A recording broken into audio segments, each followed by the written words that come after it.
Велупео ზეცათა უნივერსიტეტის მცემელო სული ჭეშმარიტებისა რომელი ყოველგან ხარდა ყოველსავე აღავს ამიტომი საუნჯო კეთილთა მომიჯებულო ცხოვრებისა მოვეცადა ზაწმინდა პონჩო პოლიციიდან ვიცისა და აცხოვრის საფუძვლის აჯანდი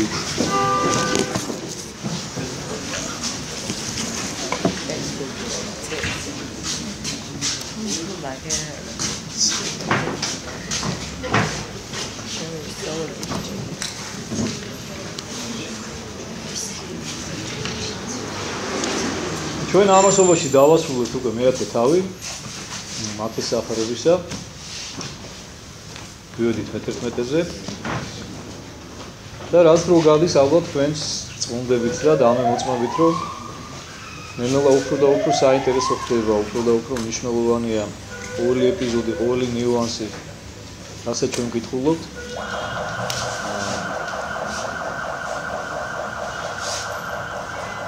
საერთოდ თითოეული სიტყვა და თითოეული ასო მნიშვნელოვანია სახარებისა, მაგრამ უბრალოდ რისი თქმა მინდა და რაზე ვამახვილებ ყურადღებას რომ რაც რო გადის და რაც რო ვიცნობ მეც თქვენთან ერთად და თქვენ არ გეგონოთ რომ ეხლა მარტო თქვენ იღებთ აქედან სარგებელს მეც ვიღებ სარგებელს იმიტომ რომ მე თვითონ კიდევ ერთხელ ვახსენებ საკუთარ თავს ამ ყველაფერს და კიდევ ერთხელ ვახდენ საკუთარ თავში აი ყველაფრის მობილიზებას, კონცენტრირებას, დაფიქრებას, იმიტომ რომ თქვენ რო გახსენებთ ამ სახარებისეულ სიტყვებს, თქვენ რო ისმენთ ჩვენგან სასულიერო პირებისაგან ქადაგებას, ეს არ ნიშნავს და არასოდეს არ გეგონოთ თქვენ რომ ჩვენი რაღაცა ესეთი მენტორული ტონე მომართულია მხოლოდ თქვენსკენ, ჩვენ უპირველეს ყოვლისა საკუთარ თავს მიმართავთ და საკუთარ თავს შევახსენებთ ხოლმე ამ თავების ჭეშმარიტებებს, იმიტომ რომ იმდენად მაცურია ეს ქვეყანა და იმდენად მზაკვარია კაცობრიობის მტერი სატანა, რომ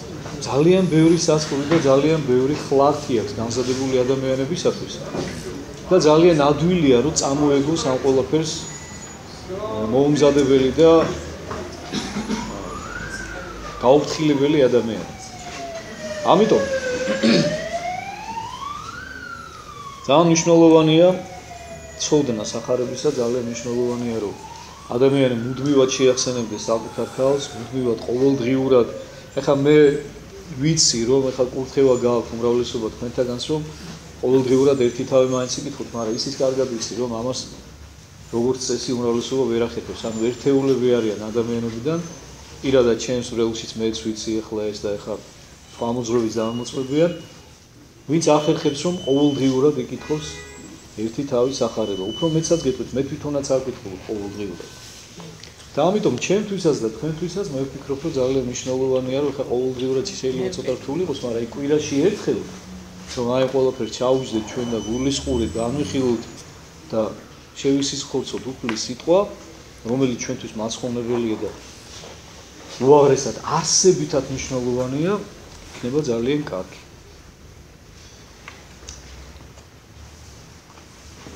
მოკლედ შეგახსენეთ, მეათე თავში საუბარი იყო იმაზე, რომ უფალმა გამოირჩია 12 მოციქული და ეს 12 ადამიანი გააგზავნა საქადაგებლად.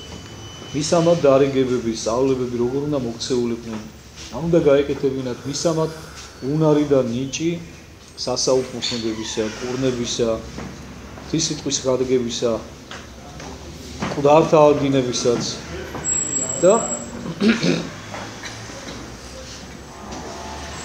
დაარიგა თუ როგორ უნდა მოქცეულიყვნენ, რომ არ გონებოდათ რომ ეს არის მათი კუთვნილება და რომ ხსოვებოდათ მუდამ რომ ღვთისაგან აქვს მიღებული უსასყიდლოდ და რაც უსასყიდლოდ მიიღეს, ის რომ უსასყიდლოდ უნდა დაიღონ თვითონაც აუცილებლად.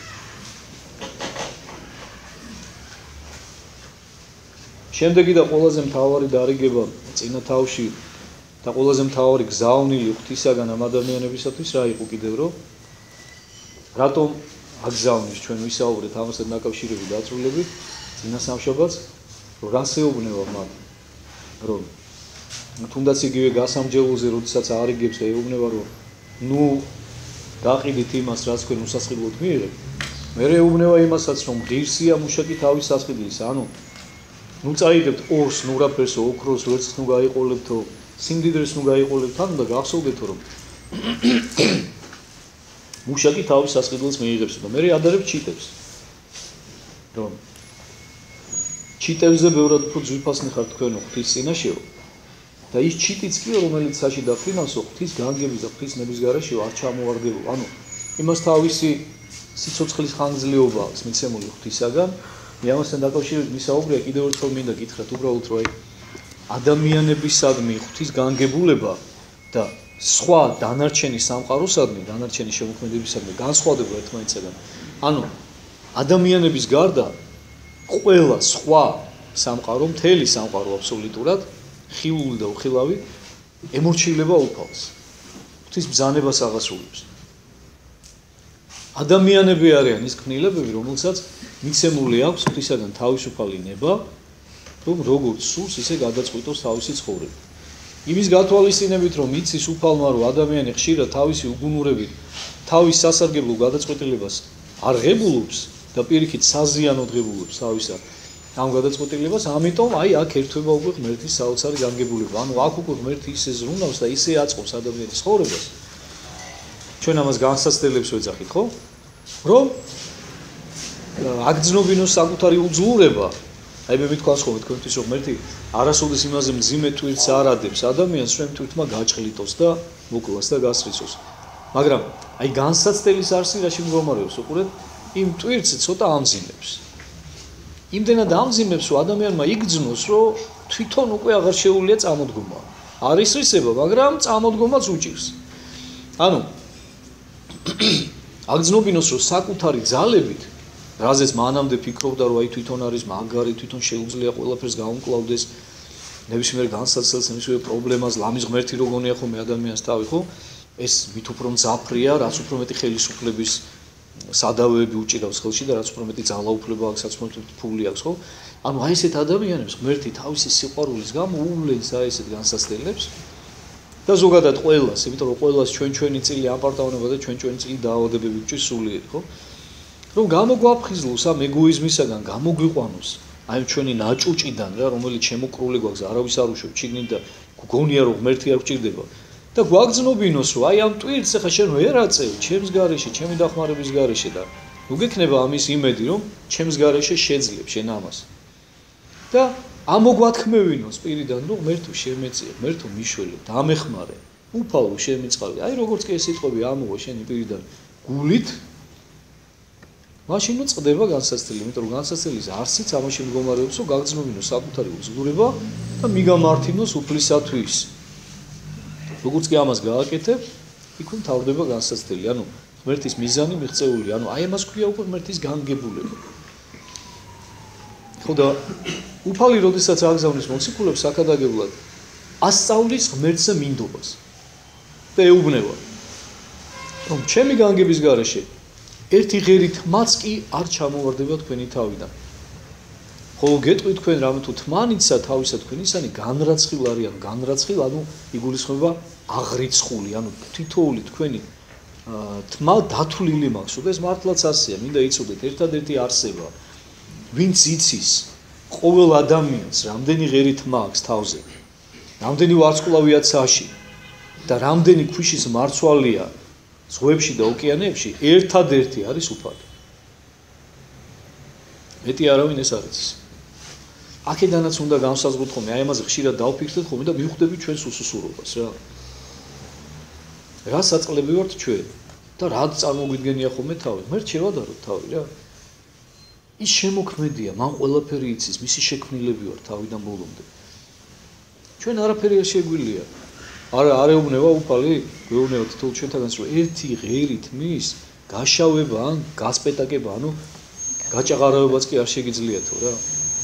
და რაც ბაქი მოგქონთო. მიენდე უფალს თავიდან ბოლომდე ღმერთის ახარ, ღმერთის შექმნილი ხარ, ღმერთი გასუნთქებს, ღმერთი გაცოცხლებს, ღმერთი აძლევს შენს გულს, მუშაობის რესურსს, ძალას, რომ ატრიალოს ეს სისხლი შენ სისხლძარღვებში, ღმერთი გაძლევს გონიერებას, ღმერთმა მოგცა სული, ღმერთმა მოგცა სხეული, გონება, ნიჭიერება, ყველაფერი ღმერთმა მოგცა და შენი რა არის?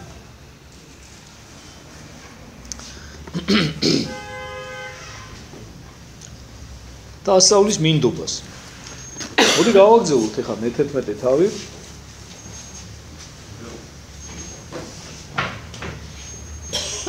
და იყო რაჟამს დაასრულა იესო ბრძანებანი ესე 12-თან მიმართ მოწაფეთა მისთა წარვიდა მიერ ქადაგება და სწავლა ქალაქებს და მათსა. ანუ მისთა დარიგებები ბრძანებებად მოიხსენიებს ამას მოციქული და რა თქმა უნდა ჭეშმარიტად ეს იყო ბრძანებები, იმიტომ რომ უფალს აქვს ამის ხელმწიფება და უფლება რომ უბრძანოს ადამიანს და ანუ მისცა თავისი დარიგებები თუ როგორ უნდა მოქცეულობდნენ მოციქულებს გაუშვას აქადაგებლად და სამოღვაწეოდ რა თქმა უნდა დროები და ისინი ბრუნდებიან შემდეგ ნახავთ ჩვენ ამას და თვითონ გააგრძელა თავის საქმის კეთება ანუ წავიდა მახლობელ ქალაქებში ანუ ღმერთი არ ჩერდება ის რომ თქვათ ვიღაცას რაღაცას ავალებს არ ნიშნავს იმას რომ თვითონ უქმად არის და თვითონ არაფერს აღარ აკეთებს არა ღმერთი არ ჩერდება ღმერთი აგრძელებს თავის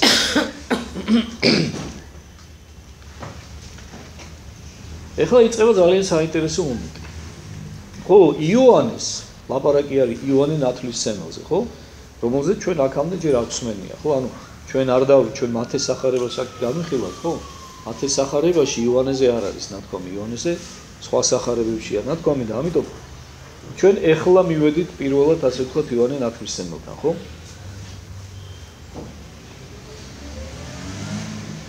იოანეს რა ესმნეს საპყრობილესა შინა საქმენი ქრისტესნი ანუ იოანე ამ დროს არის დატყვევებული ჰეროდეს მიერ იცით თქვენ ჰეროდეს ყავდა სოლად თავისი ძმის სოლი რომლის უფლებაც არ ჰქონდა არანაირად ეს ქალი იყო თვითონ ამორალური მსუბუქი ნებისყოფის და ყოფაქცევის ყავდა შვილი რომელიც ჰეროდესი არ იყო და მისი ძმის იყო სალომე ერქვა მოსახელად, სალომეა. და აი ესე ვნებით, ნებას აყოლილი ჰეროდე ცხოვრობდა ამ ქალთან. ამ ქალსაც რა თქმა უნდა აწყობდა, მაგრამ ჰეროდემაც გამოიჩინა სულიერი სისუსტე და ცხოვრობდა მასთან ერთად. ანუ მან გადასარევად იცოდა ერთმანს და მეორემაც რომ არ ეკუთვნოდათ ერთმანეთთან ყოფნა, მაგრამ მაინც ცხოვრობდა. მით უმეტეს რომ ისინი იყვნენ საჯარო ადამიანები, ხო, რომლებიც ხალხის ვალწინებდნენ, მაგრამ სულაც არ უშლიდათ ეს ხელს მათ რომ აი ეს თავიანთი უნება და აიკმაყოფილებინა და აი ნებების ტყვეობაში ყოფილიყვნენ რა. ხო და ჩვენც მოდი ხშირად გადავხედოთ ხოლმე და გავიხსენოთ ხოლმე ჩვენი ცხოვრებაც, ხო? ეხლა ვიღაცას რომ ვიღაცის სული შეუყვარდება ხოლმე, ვიღაცას ვიღაცის ქმარი შეუყვარდება და არ შეიძლება ეს შემოკარგო ადამიანებო. არ გეგონოთ რომ ეს სიყვარული ეს არის უნება. ყოველთვის ნაყოფის მიხედვით უნდა შეაფასოთ აი რა სავარაუდო ნაყოფი შეიძლება მოყვეს ამ შენს მოქმედებას აი ამით უნდა შეაფასოთ სათნოებას აკეთებ თუ არა ეს არის სიყვარული თუ არა სიყვარული არასოდეს არ არის მავნებელი სიყვარული არასოდეს არ არის დამაზიანებელი და დამაზარალებელი და თუ შენ ან ვინმე სხვას ეს შენი ვითომს და სიყვარული დააზარალებს უნდა იცოდე რომ ეს არის უნება და როცა სხვას აზარალებ იცოდე რომ შენც აუცილებლად დაზარალდები ამას წყალი არ გაუვა და დაპატიმრებული ყავდა ბოლოს უკვე, როდესაც ნუ ყელში ამოვიდა, იმიტომ რომ იოანე ნათლისმცემელი ამხელდა ჰეროდეს. და მუდმივად ეუბნეოდა, რომ არ გეკუთვნისო შენ, რომ შენი ძმის სული ყავსო სახშიო ცოლად. იმიტომ რომ კიდევ ერთხელ გეუბნევით, ახლა ხელისუფლის ზნეობრივ ცხოვრებას ძალიან დიდი მნიშვნელობა აქვს ხალხისათვის. ხა ბევრჯერ მოგვიყვანია მაგალითი და ახლა შეგახსენებთ, რომ იგივე ჟანთა აღწერელი, რომელიც აღწერს მონღოლების დროინდელ პერიოდს საქართველოში პირდაპირ ამბობს, რომ მთელი ჩვენი უბედურებები იქიდან იყო განპირობებული, რომ მეფეებმა აურიეს, მეფეებმა დაიწყეს უზნეო ცხოვრება, გათამამებულებმა იმ სიმშვიდით, იმ კეთილდღეობით, იმ ქვეყნის სიძლიერით და მტერმაც არ დაახანა განსაცდელის მაშინე მოვიდა და ამას პირდაპირ ასე პირუთვნელად აღწერს ჩვენი მემატიანი. და ამიტომ ახლა ეს რო იცოდა ახლა იოანე ნათლისმცემელმა მძაფრად ამხელდა ჰეროდეს, რომელსაც არ ეკუთვნოდა ეს ყველაფერი. და დააპატიმრა ჰეროდემ იოანე ნათლისმცემელი, იმიტომ რომ ახლა სულ არ სიამოვნებდა რა, ახლა ეს მხელა და ხალხში ეხა იოანე ნათლისმცემელი ხო ხალხში ქადაგებდა და იოანე ნათლისმცემელი უყვარდა ხალხს ძალიან, პატივისცემი, უბრალო ხალხს. და ეხა რა წერია, ნახეთ იოანემო, რო გაიგო საპყრობილეშიო ქრისტეს ამბებიო, ანუ იგულისხმება ის, რასაც ქრისტე აღასრულებდა, ის ქადაგება, ის კურნებები და ასე შემდეგ და ასე შემდეგ. მიავლინა ორნი მოწაფენი თვისნი და რქვა შენ ხარ რა მომავალი იგი ანუ სხვასა მოველოდეთ აი ეს არის ძალიან საინტერესო ადგილი ანუ იოანე აგზავნის თავის ორ მოწაფეს ქრისტესთან რომ შეეკითხონ რომ შენ ახარ ნამდვილად ის ვისაც ჩვენ ველოდებოდით თუ სხვას უნდა ველოდებოდეთო ეხლა მოდი დავსვათ შეკითხვა რა იოანემ არ იცოდა ვინ იყო ქრისტე თქვენ არ დაგავიცდეთ რომ ამ დროს ქრისტეს უკვე ნათლისღება მიღებული აქვს იოანესაგან მოხდარია უკვე განცხადება ღვთისა ეს ის იოანეა რომელმაც თავის მოწაფეებს ანდრიას და პეტრეს იაკობს და იოანეს უთხრა ისინი იოანე ნათლისმცემლის მოწაფეები იყვნენ მანამ სანამ უფალს დაემოწაფებოდნენ უთხრა რომ შორს რო დაინახა შორიდანვე რო დაინახა უფალი მისკენ მომავალი ეჰა ტარგი ღვთისა რომ მან აღიქვნენ სოდონის სოფლისანი შორიდანვე რო დაანახა და უთხრა აი ეს არისო ისო ვიზეც მე ამდენი ხანია გელაპარაკებოდითო ის არისო მომავალიო რომელზეც ვამბობდიო რომ უძლიერეს ჩემსა არსო და მეო არავარო ღირსიო მისი ფეხსაცმლის თასმის გახსნის და შეკვრისაც კიო იმდენად აღმატებულია ჩემზეო მე მხოლოდ ხმავა რომ ღაღადებელისა უდაბნოსა შინაო რომელიც გზას უმზადებს უფალსო გამზადენით გზანი უფლისანი და წრფელყვენით ალაგნი მისნიო აი ჩემი მისია ეს არისო რომ გზა გაუმზადო უფალს ადამიანთა გულებში მისასვლელიო ეხლა თქვენ როგორ გონიათ უფალიც მიდის მერე მასთან და ეკითხება პირდაპირ ეუბნება იოანე დაბნეული მე მიხმს შენ მიერ ნათლისღებայի და შენ ჩემ დამოხვალაო მე უნდა ვინათლებოდე შენგანო და შენ გინდა რომ მე მოგნათლოო რაზეც უფალი პასუხობს რომ აცადეაც რამე თუ ეს და შონის ჩვენ დაასრულებად ყოველი სიმართლე მასთან დაკავშირებით ჩვენ ვისაუბრეთ და თქვენ როგორ გონიათ ეხლა იოანე მარიცის ეს რის გამოც აგზავნის ამ მოციქულებს თავის მოწაფეებს რომ კითხე თუ ერთიო რა შენახარო ისო ვისაც ჩვენ ველოდება ანუ ჩვენ ხო არ გვეშლებაო რა აი რა ხდება თქვენ როგორ ფიქრობთ რა უფრო მეცაც გეტყვით იოანე ნათლისმცემელი და მაცხოვარი ხორციელად ნათესავები იყვნენ ერთმანეთის იმიტომ რომ ყოვლადწმინდა ღვთისმშობელი და ელისაბედი ერთმანეთის ბიძაშვილ მამიდაშვილები იყვნენ ანუ იოანე ნათლისმცემლის დედა და არის გადმოცემა რომლის თანახმადაც და ისრაელში ხა მე არ ვარ თვითონ ამყოფი მაგრამ ვინც არის იმათგან ვიცი და მომისმენია რომ არის რაღაცა მღვიმეები უდაბნოში სადაც გაჩვენებენ რომ აი აქ იოანე ნათლისმცემელი და მაცხოვარი ხვდებოდნენ ერთმანეთს ჭაბუკობის დროს და საუბრობდნენ და ასე შემდეგ და ასე შემდეგ ანუ ისინი ნათესავები იყვნენ ახლობლები იყვნენ 6 თვე იყო მათ შორის განსხვავება 6 თვით იყო ასაკობრივად უფროსი იოანე ნათლისმცემელი მაცხოვარზე 6 თვის ორსული იყო ელისაბედი როდესაც ყოვლადწმინდა ღვთისმშობელში ღვთაებრივი ჩასახვა მოხდა სულიწმიდისაგან და თქვენ როგორ გონიათ ეხლა იოანე ნათლისმცემელმა არ იცოდა ვიზე იყო ლაპარაკი გადასარევად იცოდა ჩემო ძვირფასებო რაშიც ეხლა ჩვენ ცოტა ხანში დავწუნდებით რომ ეს ნამდვილად ასეა მაშინ რა ხდება რატომ უშვებს ამ ორ ადამიანს და რატო ეუბნება რომ წადით და გაარკვიეთ კითხეთ იესოს რომ შენ ხარ იოანემ გამოგვაგზავნა უთხარი და შენ ხარ ის ვისაც უნდა ველოდეთ თუ არა იცით რატომ თვითონ იოანე ნათლისმცემლის მოწაფეები იყვნენ დაეჭვებული იმიტომ რომ იოანე ნათლისმცემლის მოწაფეებისათვის იოანე ნათლისმცემელი იყო ყველაფერი აი ეს არის კიდევ ერთი ცუდი შემთხვევა აი რაზეც მე ბევრჯერ მისაუბრია ხოლმე რომ მე ვთვლი წარუმატებლად ჩემს თავს ჩემს სულიერშვილთან მიმართებაში თუ კი მე იმას ღმერთი დაუჩრდილო და თუ კი ჩემს იქით ვეღარ იყურება სწორი შემთხვევა სწორედ ის არის და მე ამას თავაზობ ყოველთვის ამას ვეუბნები და მე მხოლოდ ამ კუთხით და ამდენად მიღირს ჩემი უბლობა ჩემი სასულიერო პირობა თუ კი ადამიანისათვის ხიდი გავხდები ღმერთამდე მიყვანებელი და თუ კი ვთქვათ ხვალ თუ სიტყვაზე მე აღარ ვიქენი ამ ქვეყანაზე ის ადამიანი არ დაბრკოლდება ღმერთის მიმართ და ეკლესიის მიმართ იმიტომ რომ იმას უნდა ახსოვდეს რომ მე ვიქნები თუ ვიღაცა იქნება სხვა თუ ნებისმიერი სასულიერო პირი მის ცხოვრებაში ეს არის უფალი რომელიც იმ დროს ვთქვათ ჩემი სახით მევიდა მასთან და ჩემიერ და ჩემგან ჩემს უღირს ბაღებს იყენებს იმისათვის რომ თავისი სიტყვა მიაწოდოს თავის ზღვარს თავის სულიერ შვილს ადამიანს თავის ქნილებას და ყოველთვის უნდა ახსოვდეს ადამიანს რომ მე თუ არ ვიქნები სხვა იქნება შეიძლება ჩემამდეც ვერ წარმოგედგინა სიტყვაზე ხო აგერ რამოდენიმე თქვენთაგან სვიც მამა დავითის სულიერი შვილები ძანდებოდით მამა კონსტანტინესი ეხლა რო გარდაიცვალა ის ადამიანი უკვე რაღაცა ძალიან სულ დღეში იყავით ხო და ფიქრობდით რომ აუ აბა ვისთან როგორ ანაირად გეგონათ რომ აი ოდულად დარჩით, მაგრამ აი ამაშია საქმე, აგერ ერთმა გამოგიგზავნათ მამა შაულა, მე მოვედი, მამა დავითი, მამა ნიკოლოზი. ანუ არ დაგტოვოთ უფალმა ობლად, ხო? ანუ ღმერთი უნდა დაინახოთ. ის მამა დავითიც უფალი იყო თქვენ ცხოვრებაში. ჩვენც ესე ვარ და ჩვენ თუ არ ვექნებით თქვა ხვალ, ხო? ღმერთი სხვას გამოგიგზავნით, მე კიდევ თავარია თქვენ უფლის დანახვა ისწავლოთ და უფალთან ურთიერთობა ისწავლოთ. ეხლა დავაკავშიროთ ისე იოანე ნათლისმცემელს. ანუ ეს არიან ის მოწაფეები იოანე ნათლისმცემლისა, რომლებიც იოანე ნათლისმცემლის ავტორიტეტს ვერ გაცდნენ. ანუ მასზე იყვნენ ესე ფანატიურად მიჯაჭულები რა. და ადამიანურად ერთგულებდნენ მას.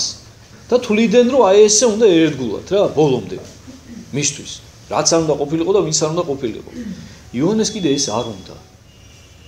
იოანეს პირიქით ის უხარია, რომ მისი მოწაფეები ამავდნენ იმ თვითშეგნებამდე რომ მიხვდნენ რომ იოანე მხოლოდ და მხოლოდ წინამორბედი იყო მაცხოვრისა და თვითონ წავიდნენ მასთან და მას გაკეთებულიც აქვს ეს არაერთხელ.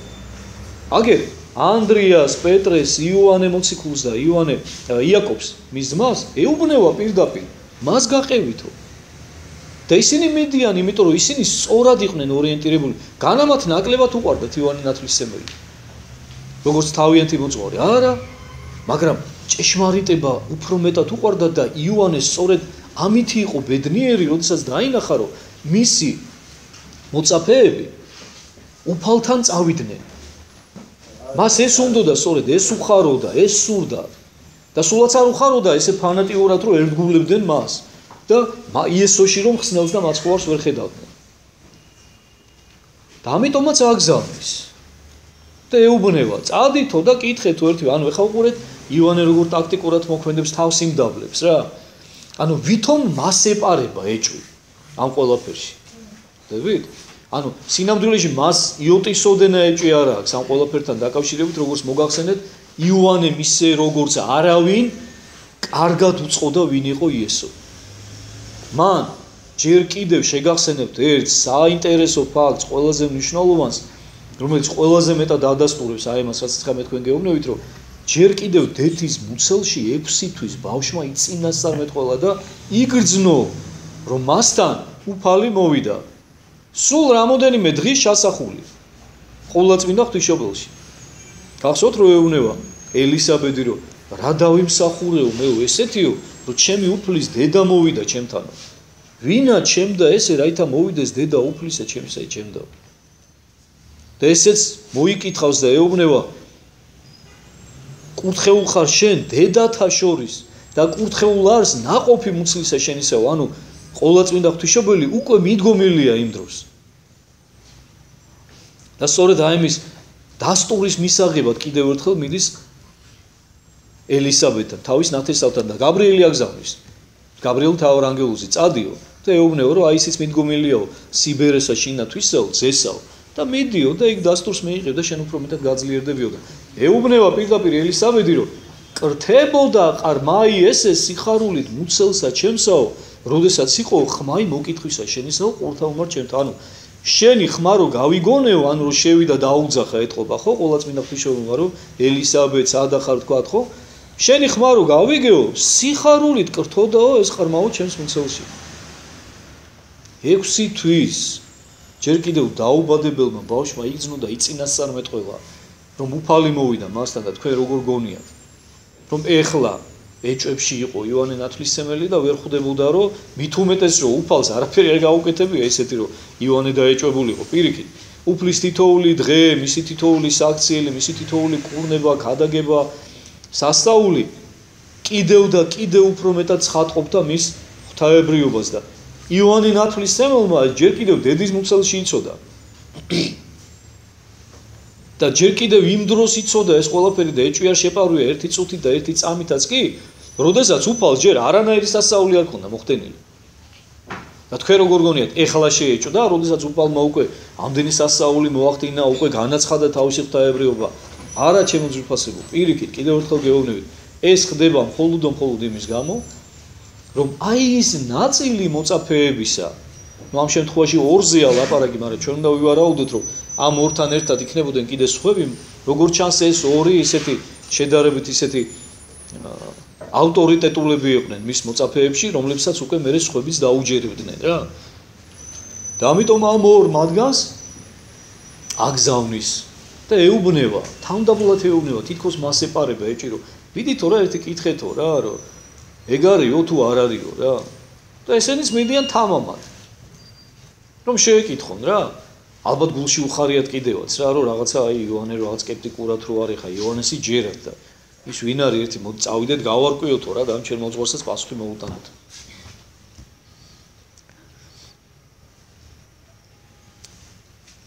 მივიდნენ და შეეკითხნენ. ხოლო იესო მიუგო და რქვამად. ეხა იესო პასუხობს. ეხა უყურე. შეკითხვა იყო ესეთი დასმული. შენ ახარ ხსნელი თუ სხვას უნდა ველოდეთ. იესო არ პასუხობს ამ შეკითხვაზე. მაგრამ პასუხობს როგორ? მიეცეთ ყურადღება, აი საოცარია იოანე ნათლისმცემლისა და უფლის ურთიერთობა რა. მივედით და უთხართ იოანეს, წადით და იოანეს უთხარითო. რომელი გესმის და ხედავთ, რასაცო თქვენი ყურით ისმენთ და რასაც თქვენი თვალით ხედავთ. ბრმანი აღიხივლენ, ბრმებს თვალები იხსნებათ. კელობელნი ვლენან, კელობელი ნიშნავს კოჭლს. ანუ კოჭლები იმართებიან და დადიანო. თან აქ ისეთ კოჭლებზეა ლაპარაკი, რომლებიც უკვე ხეიბრები არიან და ვერ დადიან. კეთროვანი განწმდებიან, კეთროვანი რომელსაც ვერავინ ვერ კურნავდა. ანუ ეუბნება ისეთ სასაულებს, რომელიც ღმერთის ნების გარეშე შეუძლებელია რომ განიკორნოს. ახლა ვიღაცას გაცილებული იყო და გამჯამთელდა, იმას არ ეუბნება რა. ან თქვა ჭრილობა ქონდა და შეუხურსდა, იმიტომ რომ ამითი ვერავინ არაფერს ვერ იწამს, ეს ჩვეულებრივი ბუნებრივი მოვლენა ყველას ემ. ანუ ეუბნება ისეთ კურნებებს, რომელშიც ღმერთის ხელი თუ არ ჩაერია, ესე არ მოხდება. ანუ ბრმა თვალებს ვერ გაახელს ღმერთის ჩარევის გარეშე, ხო? კოჭილი და ხეიბარი, რომელიც მიჯაჭვულია თავის საავარძელს, ყოველგვარი წამლების გარეშე რო წამოდგება და დადის, ღმერთის გარეშე შეუძლებელია, ხო? კეთროვანი, რომელსაც ყველა ერიდებოდა და ამის წამალი არ არსებობდა და ეს საწყლები მორჩილად ელოდებოდნენ, როდის დაალპებოდნენ ბოლომდე და გარდაიცვლებოდნენ და კაციშვილი აღარ ეკარებოდა და აბსოლუტურად გარიყულნი იყვნენ ჯანსაღი საზოგადოებისაგან, განიწმინდებიან, ანუ ხდებიან აბსოლუტურად ჯანმრთელები, ხო? კიდე რას ეუბნება? ყრუთა ესმის, კუდარნი აღდგებიან. ანუ ეს უკვე ისეთი რაღაცაა, რომ ფაქტია, ხო? რომ მიდი აბა აღადგინე კუდარი. თუ არა გაქვს შენ ღმერთის ძალა და ხელმწიფება უფლისაგან მოცემული. გლახაკთა ეხარების. გლახაკებს უხარია თუ. და ნეტარ არს, უყურეთ, აი საოცარია რა. ნეტარ არს, რომელი არა დაბრკოლდეს ჩემ და მომართო. ნეტარი იქნება ის ადამიანები, ვინც ჩემს მიმართ არ დაბრკოლდებაო. თითქოს ხო იოანესთან აბარებს ამ სიტყვებს არა? მაგრამ ამ დროს ამათ ეუბნება, რომ თქვენ ნეტარნი იქნები თუ კი ჩემს მიმართ არ დაბრკოლდებით. ხედავთ რისთვის გააგზავნა იოანემ, რომ ეს სიტყვები მოესმინათ მათ.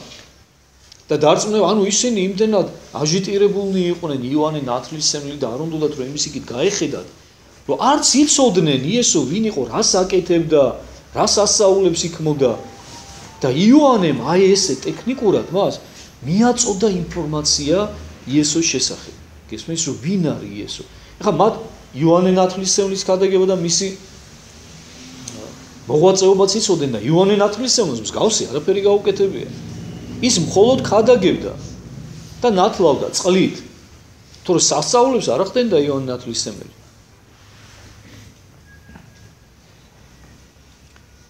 და ამათ გაიგეს ეხლა უცებ რა. რომ აქამდე რომ ჯიუტობდნენ და რომ არ მიდიოდნენ იესოსთან და ამას რომ თითქოს და თავიანთი ერთგული სიყვარულით ხსნიდნენ იოანე ნათლისმცემლის მიმართ, გააგებინა უფალმა რომ ეს ისა იოანე ნათლისმცემელმა რომ ესე არ არის. მიდით და ნახეთ, ის ჩემზე ბევრად აღმატებულია, ჩემზე ძლიერია და მე ის გამეხარდება, რომ მე კი არ მიერთგულოთ როგორც ადამიანს, არამედ ჭეშმარიტებამდე მიხვიდეთ. და მაშინ იქნები თქვენ ჩემი ნამდვილი მოწაფეები და ჩემი მისიაც მაშინ ჩაითვლება ღვთისწინაში აღსრულებულად თქვენთან მიმართებაში, თუ კი თქვენ ჭეშმარიტებამდე განხორციელებულ ძეკაცამდე მიხვედით, ღვთის ძემდე მიხვედით იესომ.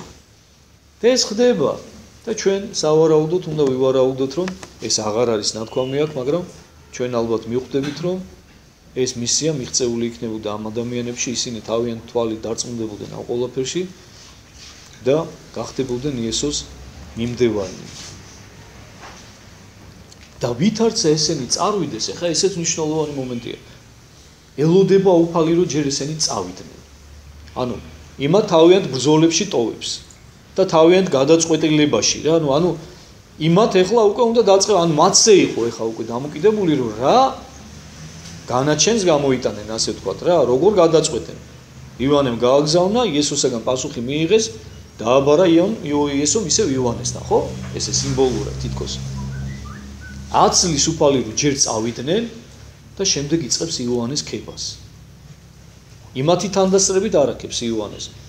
ჯერ ერთი იმიტომ როგორც გითხარით რომ მათ თავის წილ ბრძოლებში ტოვებს, რომ ისინი თვითონ მივიდნენ ამ დასკვნამდე და თვითონ მიხვდნენ ამ ყველაფერს, რატო ხდება და რისთვის ხდება ეს ყველაფერი და გააკეთონ არჩევანი ჭეშმარიტებასა და ადამიანის ერთგულებას შორის და მეორეც იმიტომ რომ მათი თანდასწრებით რომ დაეწყო იესოს იოანეს ქება, ისინი ამას ჩათვლიდნენ რაღაცა მლიფნარულ საქციელში, რომ თითქოს და იმიტომ აქებს მათი თანდასწრებით, რომ ამათი გული მოიგოს. ესმით? და ამიტომ 10 წლის ჯერო ისინი წავიდნენ და უკვე დანარჩენ ადამიანებს, რომლებიც აი ამ ყველაფრის მომსწრენი იყვნენ, რომ მოვიდნენ იოანე ნათლისმცემლის მოწაფეები და აი ესეთი რაღაცები შეკითხვი დაუსვეს უფალს, ხო? იმ ადამიანების საყურადღებოდ ქადაგებს უკვე, იმიტომ რომ მათაც ხო შეიძლება და გონებოდათ, რომ იოანემ რაკი ესეთი რამე დააბარა თითქოს და ბჭყალებში, რომ ესე იგი იოანე შეეჭვებულია, ხო? და ამიტომ უკვე აი ამ ადამიანების საყურადღებოდ იწყებს უფალი საუბარს და რას ამბობს, მოდი ვნახოთ. ვითარცა ესენი წარვიდეს, იწყო იესოს სიტყვა ერთსა მას იოანესთვის. რა ისა გამოხვედით უდაბნოსა ხილვად. ამ უდაბნოშიო რის სანახავად მოხვედითო? ლერწმისა ქარისაგან შერყეულის, ანუ პირველ რიგში აი ზუსტად იმას ამბობს, რომ თქვენ როგორ ფიქრობთო რა, იოანე ნათლისმცემელზე ელაპარაკება.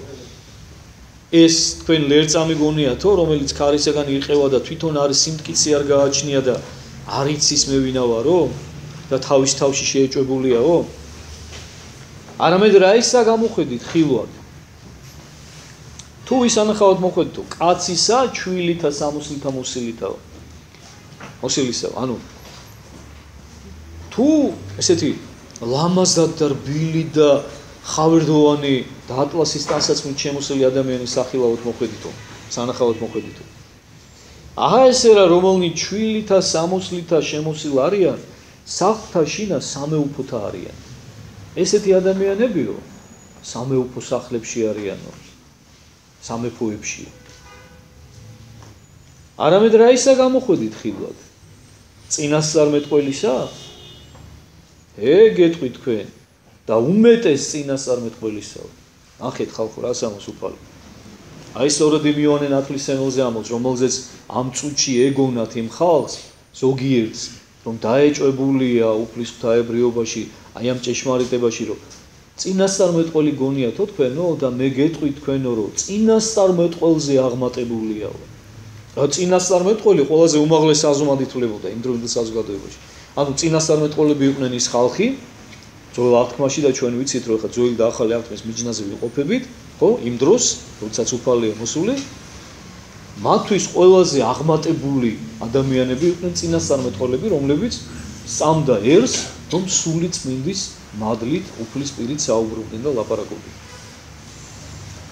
და უფალი ასე ეუბნება, წარმოიდგინეთ, წინასწარმეტყველი კი არ არისო, მხოლოდ თუ ანუ განაამაზე ეუბნება დასტოს, მხოლოდ უმეტეს წინასწარმეტყველისაო. წინასწარმეტყველზე გაცილებით აღმატებულიაო და უფრო მეც ეუბნება კიდე უფალი. რამე თუ ესე არის, რომლისათვის წერილაც, აი ამაზეო სწორედ ნაწინასწარმეტყველები იოანეზეო. აჰა ესე რა წარვავლინო ანგელოზი ჩემი წინაშე შენსა, რომელმან გამზადნეს გზანი შენი წინაშე პირსა შენსა.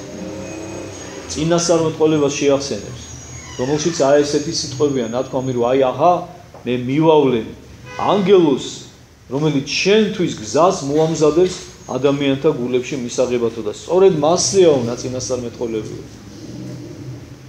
ამინ გეტყვი თქვენ არა აღდგომილას ნაშობთაგანი დედათაი უფრო ის იოანე ნათლისმცემელისა ხოლო უმცირესი სასუფეველსაც 1000-ა უფრო ის მისაარს დედათაგანაც კი არ შობილაო მასზე უფრო აღმატებულიო ანუ ხედავთ თქვენ ყველა ადამიანს ვინც კი მანამდე არსებულა აღემატა იოანე ნათლისმცემელი უფალი ამბობს პირდაპირ რა და ამას უფალი ამბობს და არა ვიღაცა ადამიანი რომელიც აღფრთოვანებულია იოანე ნათლისმცემელი და რაღაც პათეტიკურად ამკობს მას უფალი ამბობს რომელმაც კარგად იცის რასაც ამბობს აი თქვენი ვინც კი გსმენიათ მამათ მთავრები აბრაამი იაკობი ისააკი მოსე ისუნავესი თქვენი მღვდელმთავრები აარონი ყველა ერთად აღებული ვერ აღემატება იოანე ნათლისმცემელს იოანე ნათლისმცემელი მასზე ყველაზე აღმატებულია დედის მუცლიდან არ შობილა მასზე უფრო აღმატებული ადამიანიო მთელი ისტორიის განმავლობაში ანუ მანამ აი ვისაც კი უარსებია ადამიდან მოყოლებული და დედის მუცლიდან შობილა იოანეზე უფრო აღმატებული არავინ არ ყოფილა მაგრამო როგორ დაამატეს მე უმცირესი სასუფეველსაც 1000-ა უფრო ის მისაარსო ესეც მნიშვნელოვანი ნიუანსი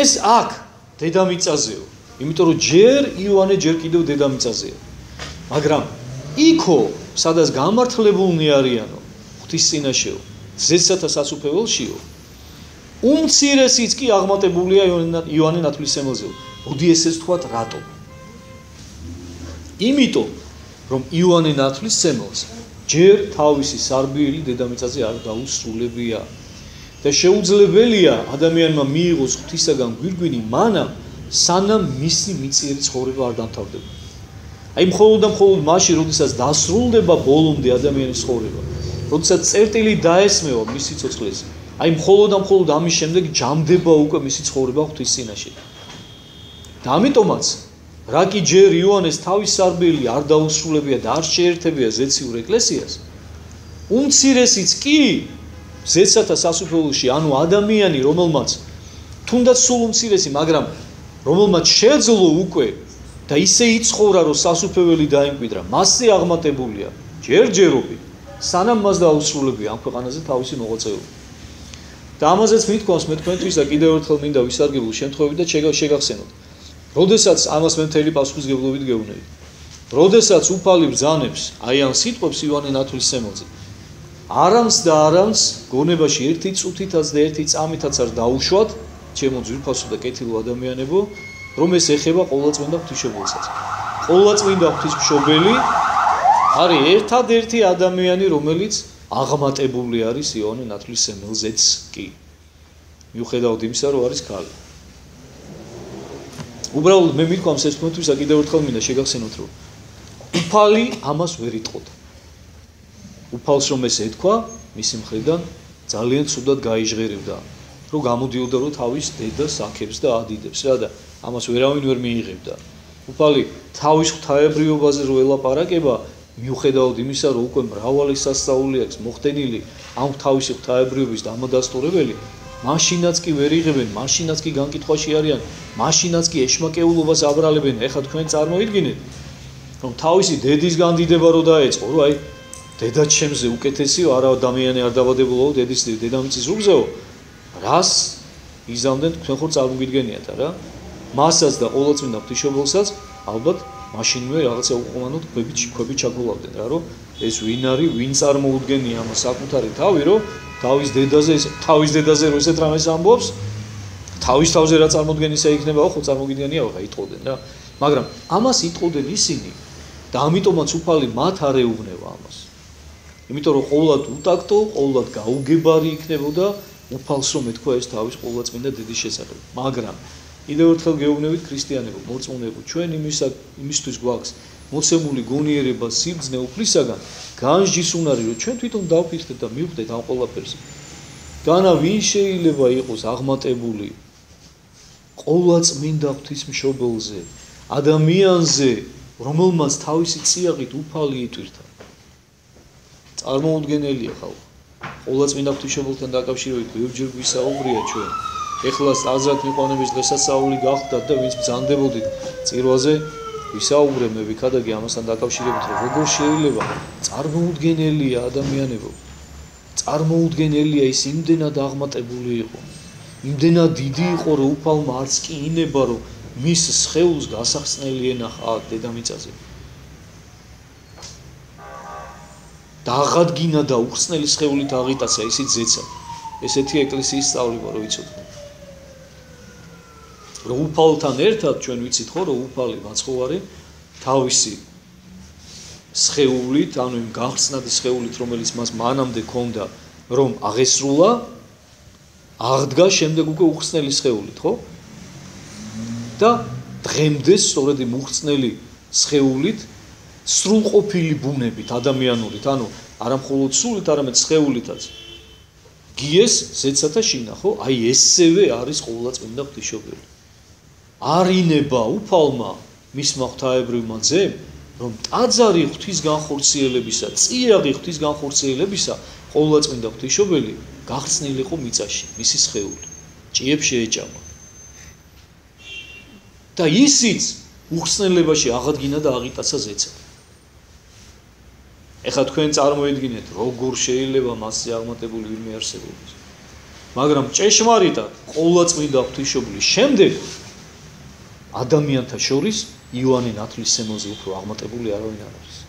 და ალბათ გინახავთ ხატი, დეისუსი ეწოდება ამ ხატს, ეს არის საყოველთაო განჟის სცენა, ესე ქვია, სადაც შუაში, ესეთი კარდის სტილის ხატებია ყოველთვის, შუაში ტახტზე ზის პანტოკრატორი მაცხოვარი, ანუ ყოვლისამყრობელი, ესე ქვია, ბერძნულად პანტოკრატორი.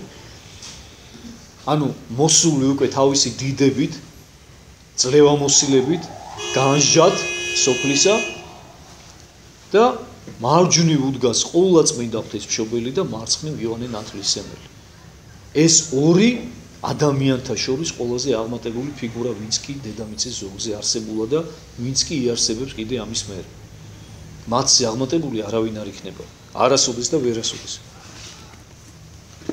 ასე რომ ალბათ დარწმუნდით ხო თქვენს, რომ იოანე ნათლისმცემლის ეს ჟესტი, როდესაც აგზავნის თავის მოწაფეებს უფალთან, არანაირად არ გულისხმობს იმას, რომ მართლაც მას ეპარებოდა რამეში ეჭვი. მსგავსი რამე არ გაიგოთ გონებაში არც თქვენ.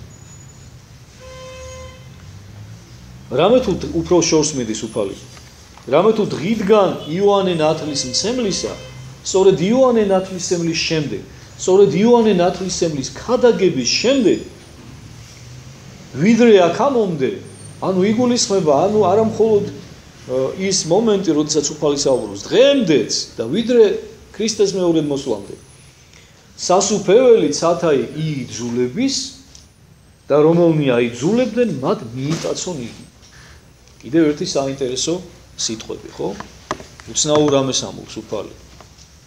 დღიდან იოანე ნათლისმცემელისაო, ანუ დღიდან მისი მოღვაწეობის დაწყებისა, მისი ქადაგებისა და რა იყო მისი ქადაგება? გავიხსენოთ, შეინანეთ, რამე თუ მოახლოებულ არ სასუფეველი ცათა, ხო?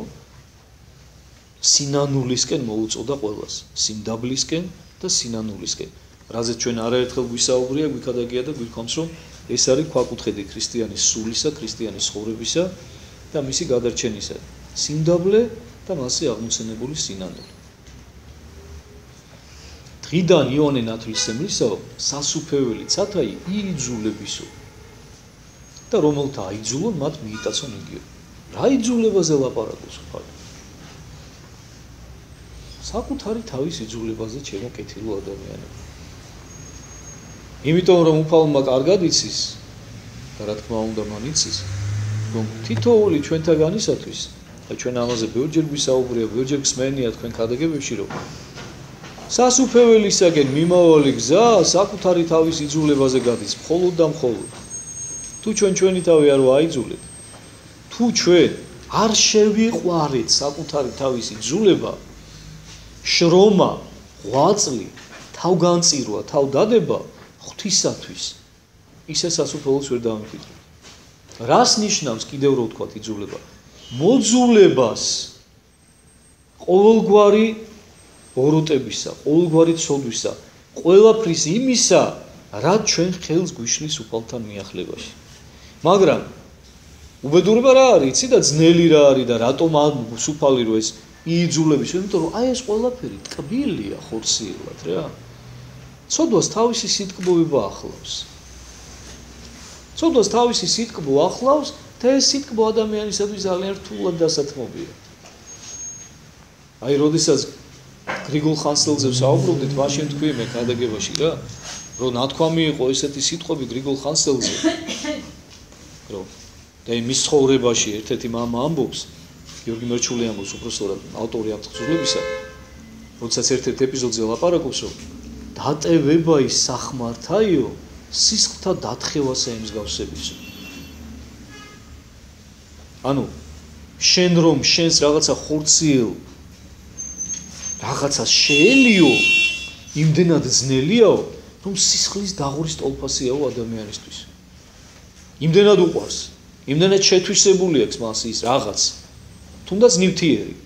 მაგრამ ამ ნივთიერზე კიდევ უფრო ძნელი დასათმობია საკუთარი ჩვეულებები, საკუთარი ბუნება, რომელიც შენ ხელს გიშლის უფალთან მიახლებაში, საკუთარი ჩვევები, საკუთარი ვნებები, რომელიც გიყვარს და გეძვიფასება, შენად მიგაჩნია, შესისხორცებული გაქვს და მართლა ესე მარწუხით უნდა მოიგლიჯო რა, სისხლთან ერთად, ხორცთან ერთად უნდა მოიგლიჯო და გადააგდო, იმისათვის რომ ცხონდე, იმისათვის რომ გადარჩე. და ჭეშმარიტად სისხლთა დათხევასა ემსგავსების. მართლა ესეა. თუ რომელიმე თქვენთაგანს ეს გაგიკეთებია, დამერწმუნებით, რომ ნამდვილად ესეა. აი, სიგარეტი მაგალითად ხო, ადამიანები ვერ ელევიან სიგარეტს რა. იმიტომ რომ მასში სიამოვნებას ნახულობენ. ტკბილია ეს მათთვის რა. ყველაფერს დათმობენ, ოღონდ სიგარეტი კონკრეტ რა. მე მომიყვანია თქვენთვის მაგალითი, რომ მე მინახავს ადამიანები, ზრდასრული მამაკაცები, 40 გადაცილებულები, 50 გადაცილებულები, სახში პური არ მიუტანიათ და ცოლისთვის უთქვამთ, რომ ფული არ მქონდაო და სიგარეტი უყიდიათ. აი თქვენ წარმოიდგინეთ, რამხელა მონობაა, ხო, აი ამ ყველაფრისა. როგორი დამოკიდებულებაა. არაფრით არ შეიძლება. და თქვენ როგორ გონიათ ეხლა ესეთი ადამიანისათვის, რომელიც სახლში ფულს ვერ გაიმეტებს იმისათვის, რომ შვილებს და ცოლს პური მიუტანოს და უფრო მეტად ემეტება ის ფული სიგარეტისათვის, იმისთვის სისხლთა დათხევას არ უდრის იმ სიგარეტის გადაგდება? თქვენ როგორ გონიათ? როგორ არ უდრის? ემან მართლა თავისი ხორცივით უნდა მოიგლიჯოს ის, აი როგორც სიმსივნე, როგორც ხორცმეტი ისე უნდა მოიგლიჯოს. და სისხლი აუცილებლად წამოუვა, ანუ მტკივნეული იქნება მისთვის ეს ძალიან. აი ამ იძულებაზე ლაპარაკობს უფალი ჩემო ძვირფასები. რომ დღიდან იოანე ნათლისმცემელისაო, დღიდან მისი ქადაგებისა, როდესაც გაიგეთ თქვენ, რომ სინანულზე გადის და სიმდაბლეზე გადარჩენა, უკვე ნათელია თქვენთვის, რომ სასუფეველის კარი იხსნება, მაგრამ იძულებაზე, თვით იძულებაზე გადის ეს ყველაფერი. და სასუფეველიც უნდა აიძულო შენი საკუთარი თავის იძულები და შენი ცხოვრები, რომ გაიხსნას და შეხვიდე შენში. თუ შენ არ შეძელი ეს, არ გამოგივა, სასუფეველის კარი არ გაიხსნება შენს თვალწინ. გაგეხურება. და გინდა რომ გაიხსნას, მაშინ შენი საკუთარი თავის იძულებაზე გადის ეს გზა. საერთოდ გახსოვთ, ნებისმიერი წარმატება ადამიანის ცხოვრებაში საკუთარი თავის იძულებაზე გადის. არა მხოლოდ სულიერ ასპექტში. აი მაგალითად ადამიანს უნდა რომ დადგეს კარგი ინჟინერი, კარგი ენის სპეციალისტი, კარგი სპორტსმენი, კარგი ენათმეცნიერი, ბიოლოგი, ქიმიკოსი, ფიზიკოსი, ასე შემდეგ. უდიდესი შრომის ფასად მიიღწევა მხოლოდ და მხოლოდ ეს. უდიდესი თვითიძულების ფასად. კარგი ბიზნესმენი თუ გნებავთ. ძალიან დიდი შრომის, ძალიან დიდი ოფლის, თეთრად გათენებული ღამეების, აი ამის ფასად, უდიდესი თვითიძულების ფასად მიიღწევა წარმატება ნებისმიერ საკითხში. ყოფით ცხოვრებაშიც კი.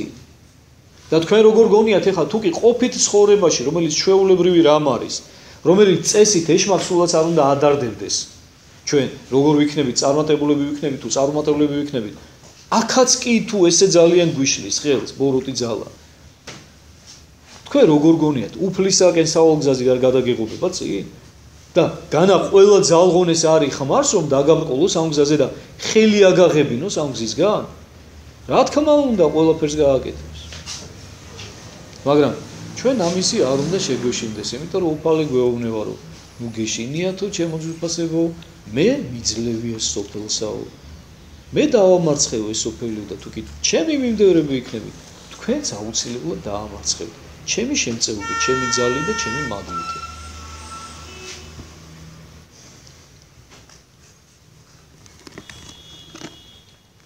ყოველნი წინას, რამე თუ ყოველნი წინასწარმეტყველნი და ჯული ვიდრე იოანესამდე წინასწარმეტყველებს. ყველა წინასწარმეტყველიო იოანემდე წინასწარმეტყველებდა. ანუ იოანე გახლავთ ბოლო წინასწარმეტყველი. ლეგიტიმური.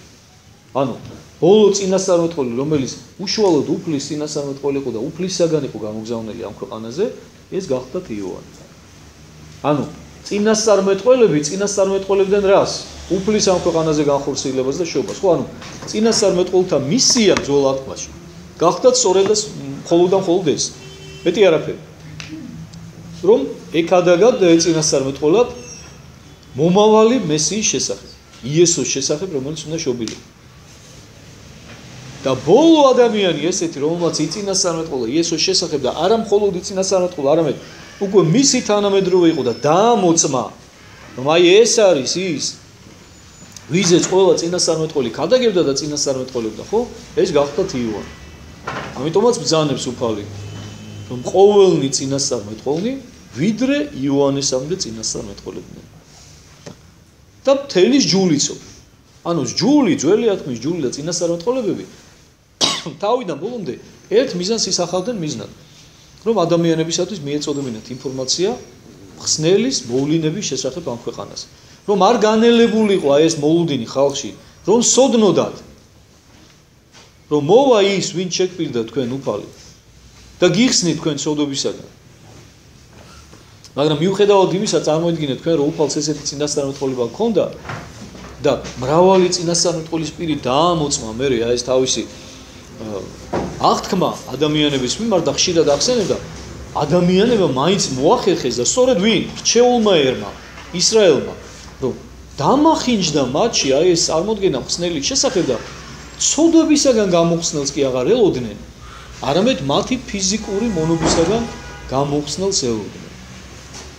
რომაელების ტყუობიდან ვინც გაანთავისუფლებდა მათ. აი ესეთ ადამიანს ელოდნენ უკვე ხსნელად. ამიტომაც იყო, რომ როდესაც უფალი მოვიდა და იქადაგა, რომ ჩემი მეუფება, ჩემი ხელმწიფება ამ ქვეყნიური არ არის და ზეციური არისო, მათ ეს ვერ მიიღეს და სასიკვდილოდაც გაწირეს და ჯვარზე გააკრეს. სწორედ ამის გამო, რომ ის არ მისცა მათ, რასაც ისინი უკვე დამახინჯებულად ელოდებოდნენ. ხორციელ თავისუფლებას. უფლისთვის ხორციელი თავისუფლება არაფერს არ ნიშნავდა.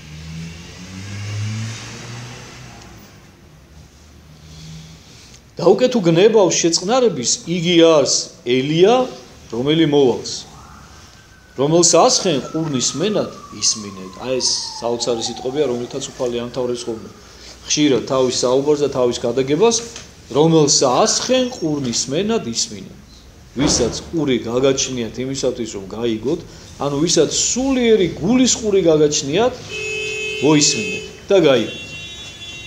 ანუ უფალი კარგად აცნობიერებს იმას, რომ ის კი ქადაგებს ყველასთვის, მაგრამ ყველა მისი მიმღები არ არის.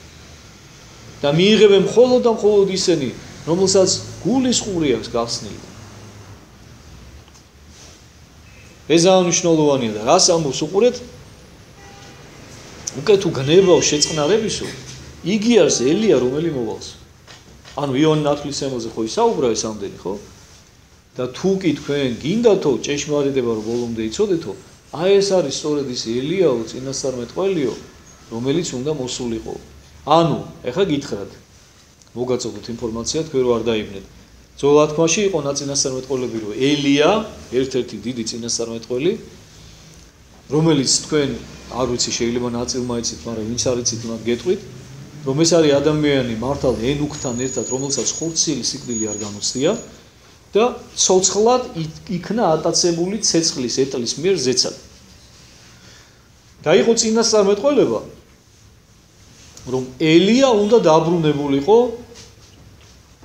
მაცხოვრის მოსვლის წინ.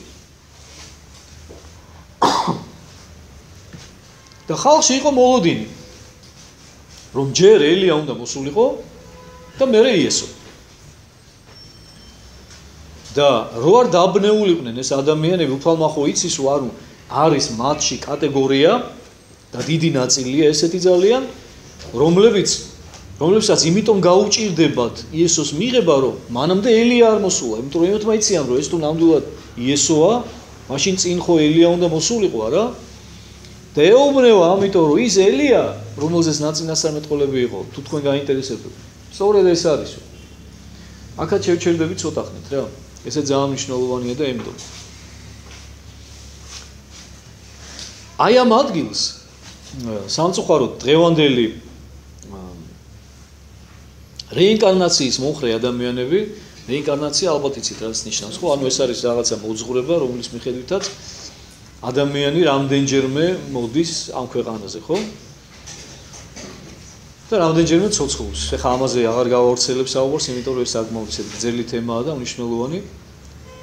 და ისინი ამტკიცებენ, მოკლედ რო გითხრათ, რომ ადამიანი ერთხელ კი არ მოდის ამ ქვეყანაზე, მოდის რამდენჯერმე. მანამ სანამ მისი კარმა არ განიწმინდება და მანამ სანამ არ გადავა ნირვანაში, არ განთავისუფლდება აი ამ ცხოვრების, რომელსაც სანსარას ბორბალს უწოდებენ, ცხოვრების წრებრუნვის ბორბლისაგან რა. თორემ მანამდე ბრუნავს და ბრუნავს რა და დაიბადება, განვითარდება, დაბერდება, მოკვდება, მერე ისევ დაიბადება და ასე შემდეგ. მანამ სანამ არ გაცდება აი ამ წრებრუნვას. ეს არის მათი აზროვნება და მათი დაიხრილება. და მათი წარმოდგენა ამ ცხოვრებასთან დაკავშირებით. და მე დღეს სამწუხაროდ ეხლა რატო ამახვილებ ამაზე ყურადღებას, უყურეთ? დღესაც მხვდებიან მე ესეთი ადამიანები, მით უმეტეს ვაი დღევანდელ აი ამ რაღაცა ფილოსოფიურ მოძღვრებებში, როგორიც არის ანთროპოსოფია და თეოსოფია, ხო?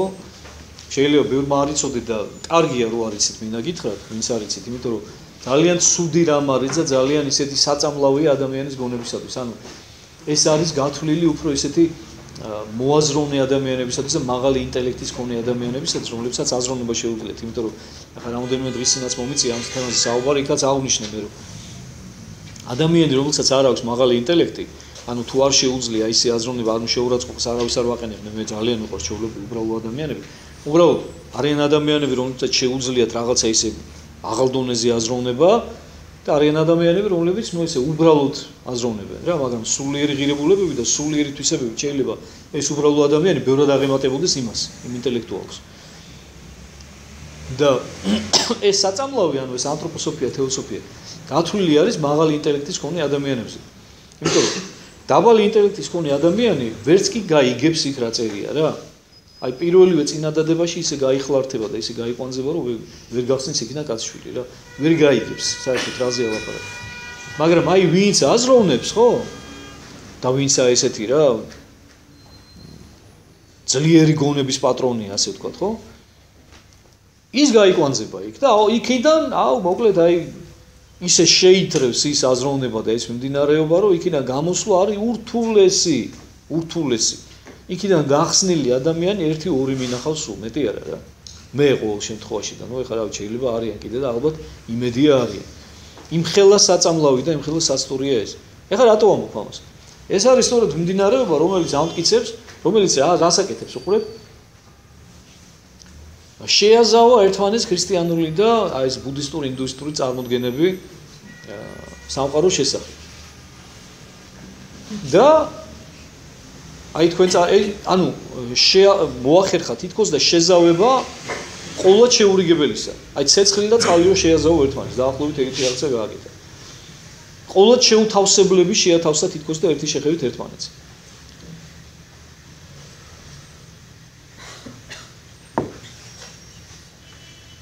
ანუ თითქოს და ერთი მხრივ ქრისტესაც აღიარებენ ქრისტიანულ მოძღვრებას და თან ამავდროულად გვეუბნებიან და გველაპარაკებენ რეინკარნაციას და რაღაც კარგულ კანონებზე რა, რომ თითქოს ადამიანი ესე ამდენჯერმე მოდის და ასე შემდეგ და ასე შემდეგ. დაუშვებელია, წარმოუდგენელია. მოკლედ, რატო გავიხსენე ახლა ეს ყველაფერი? აი ესეთი ადამიანები და ალბათ თქვენ შეხვდებიან ადრე თუ გვიან ცხოვრებაში, თუ ჯერ აქამდე არ შეხვედრიან, რომლებიც დაგიწყებენ აი ამ თეორიის მტკიცებას, რომ რეინკარნაცია არსებობს და მათი მთავარი ერთ-ერთი მოტივი რა არის, რაც გეუბნებიან, რომ ახლა შენ ხო გჯერაო და წარმოგიდგენიაო, რომ ერთი ცხოვრებაო საკმარისია იმისათვის, რომ ადამიანი გადარჩეს და ცხონდესო და სრულყოფილებამდე მივიდესო, როგორ შეიძლებაო? რამდენი წელი უნდა იცოცხლო ადამიანმა, რომ ეს ერთი წელი, ერთი ცხოვრება საკმარისი იყოსო რა და არ დაუჯეროთ ხალხო, ამიჯერეთ რა. უამრავი ესეთი მაგალითი შემიძლია ჩამოგითვალოთ რა, გადახედეთ, გადაშალეთ წმინდანთა ცხოვრება და აბსოლუტურად ყველა მათგანი ესეთები არიან, რომელმაც ერთხელ იცხოვრეს და მიაღწიეს სრულყოფილებას. და ნებისმიერი ადამიანისათვის არის ეს შესაძლებელი, რომელიც მოინდომს და მთელი არსები დაწესება ამას. ღმერთის მადლი და ღმერთის შეცდომა. და მოკლედ რამოდენიმე მათგანი, რომელთანაც ჰქონდა მე თავის დროზე საუბარი, დიდი ხნის წინ, მეუბნეოდნენ რა, რომ თქვენო არ იცითო, მაგრამ სახარებაში ისო დაშიფრულიაო. რომ ისე წერიაო რა, რომ ეხლა ვინც გამგებიაო, ისო გაიგებსო რა. ჩავეძიე რა, იმიტომ რომ ჩემი მეგობარი იყო ის რა. გაიხსნეს დიდი ხნის ბავშვობიდან მეგობრობდი ჩვენ. აი მე ვუთხარ ეხლა შენ ეხლა ისეთი რა წამოგცდა მეთქი, რომ სახში არ გაგიშვებ სანამ არ მეტყვი მეთქი აი რაზე, აი რომელ ადგილზე მელაპარაკებ, იმიტომ რომ ეხლა მე ამბიცია მქონდა რომ სახარებას კარგად ვიცნობდი რა. აბა მითხარი მეთქი რა. ზუსტად მახსოვდა რომ არსად რამე ეგეთი არ წერია რა. ხო და ნუ მოკლედ მე ლამის დედა რო დავაფიცე, იმის მერე მითხრა რა, რომ აიო გაიხსენეო უფალი რომ ამბოსო რომ ეუბნებაო ხალხსო რომ თუ გინდათო რომ იოანისაო თუ გნებავთო ელიაო რომელიც უნდა მოვიდეს ეს არისო აიო იოანე ნათლისმელიო ილიას რეინკარნაცია იყო და იმიტომ იყო მოსული რა აი შენს პატრონს უბედროს მე ვუთხარი კარგი თქმელს ბიჭო კარგი გამგონე უნდა მეთქი რა მე რა წერია მეთქი გახსოვს მეთქი რომ რომელს აასხენ ყურნის მენად ისმინე შენ ყურები კი გაქვს მეთქი მაგრამ არ გესმის მეთქი რა და აქ რაზე აი წარმოვიდგინეთ ეხლა როგორ ართულებენ იმიტომ რომ ეხლა იმას თან ვერ დააჯერებ რომ ეს ესე არ არის ეს ჯერათ მათ რა იმიტომ რომ ეხლა ადამიანს რის დაჯერებაც უნდა იმას დაიჯერებს რაც არ უნდა იმას აი ქრისტე განკაცებული ძებთვისა დადიოდა ამ ქვეყანაზე ავაზაკად მონათლეს და ეშმაკისაგან აკეთებდა მაგ სასწაულებსო და ჯვარზე გააკეთეს და მოკლეს ქრისტე ხალხო და ჩვენ რა უნდა გაგვიკვირდეს ეხლა რა რომ ვიღაცამ რომ ჩემი ნათქვამი ვერ გაიგოს ვერ მიიღოს თავის აზრზე დარჩეს ადამიანს ახასიათებს აი ეს რაღაცა უცნაური სიჯიუტე რა რომ თავის აზრზე იყოს ბოლომდე რა და არ უღალატოს არას რა სისულელია ადამიანებო რა სისულ აქ არის უბრალოდ იმაზე საუბარი რომ ის მისია რაც ელიას უნდა აღისრულებინა აღასრულა იოანე ანუ მისი სულის კვეთებით არის მოსულიო არა მისი რეინკარნაცია იყო ილია ცალკე ადამიანია და იოანე ნათლისმელი ცალკე პიროვნება არის აბსოლუტურად და ილიაზე მინდა იცოდეთ ესეც რა კი ამაზე ვისაუბრეთ ჩვენ არის წინასწარმეტყველება რომ ის აუცილებლად მოვა ენუქთან ერთად და აუცილებლად განიცდის ხორციელ სიკვდილს და ეს არის უკვე ლაპარაკი აპოკალიფსში ხა ვისაც წაგიკითხავთ და თუ არ წაგიკითხავთ ამაზეც გეტყვით იგივეს რომ სულ არ არის აუცილებელი რომ წაიკითხოთ იმიტომ რომ ბევრ ამის ვერ გაიგებთ იქ არის ნათქვამი სწორედ აი ამ ორი მოწმის შესახებ რომლებიც დაამოწმებენ და ამხელენ მხეცს ანუ როდესაც უკვე უფალი მეორედ უნდა დაბრუნდეს განსასჯელად ამ ქვეყნიერებისა აი სწორედ მაშინ მოვლენ ილია და ენუქი და მაშინ განიცდიან ანტიქრისტეს ხელით ხორციელ სიკვდილს და აი ამის შემდეგ 3 დღეში უკვე მეორე მოსვლა მოხდება ანუ 3 დღე ეყრებიან ქუჩაში არავინ დამარხველი არ იქნება მათი როგორც წინასწარმეტყველება გვეუბნება და 3 დღის შემდეგ მოხდება უკვე ზეცით დაბრუნდება უფალი და დადგება ის რასაც მთელი სამყარო ელოდება დღიდან მისი გაჩენისა საყოველთაო განახლებას რომლის შემდეგაც უკვე ბოროტება აღარ იარსებობს და იქნება გამარჯვებული და მუზეუმი ადამიანების საკრებულო და დღესასწაული ერთად უფალთან ერთად ასე რომ იცოდეთ ჩემო კარგებო რომ აქ მსგავსი არაფერი არ წერია ანუ აქ როდესაც იოანე ნათლისმცემელს ადარებს ელია წინასწარმეტყველს უფალი ის კი ამბობს, რომ ეს არისო, რომელსაც ელოდებითო, მაგრამ არავითარ შემთხვევაში ეს პირდაპირ გაგებით არ უნდა გავიგოთ, არამედ აქ გიგულისხმება იოანე ნათლისმცემლის, უпростоრად ელიასეული მამხილებლური სული, ანუ როგორც ელია თავის დროზე ამხელდა უჟულო მეფე აქაბს, აი ზუსტად ისეთივე მამხილებლური და ძლიერი სულის პატრონი გახლდათ იოანე ნათლისმცემელი და სწორედ იგივე საქმე გააკეთა მან, რაც თავის დროზე ელიამ აღასრულა თავისი მოღვაწეობის დროს. ეს არის უკვე მე-15 მუხლი, ჩვენ უკვე 1 საათს გადავაჭარბეთ და მოდი მაშინ აქ გავჩერდეთ, ხო? და შემდეგ მოსვლაზე უკვე დავასრულებთ მე-11 თავს. დიდი მადლობა ყურადღებისათვის, კარგად წამოდგეთ. ხო, შეგახსენებთ, ეხლა ბარემ გამოვიყენებ ამ საშუალებას და შეგახსენებთ, რომ პარასკევს საღამოს სადღესასწაულო ლოცვა გვექნება ჩვენ და შაბათს გახლავთ ანდრეაობა ჩვენი ტაძრის დღესასწაული და ასე რომ ვისაც აქამდე არ გახსოვდათ, ეხლა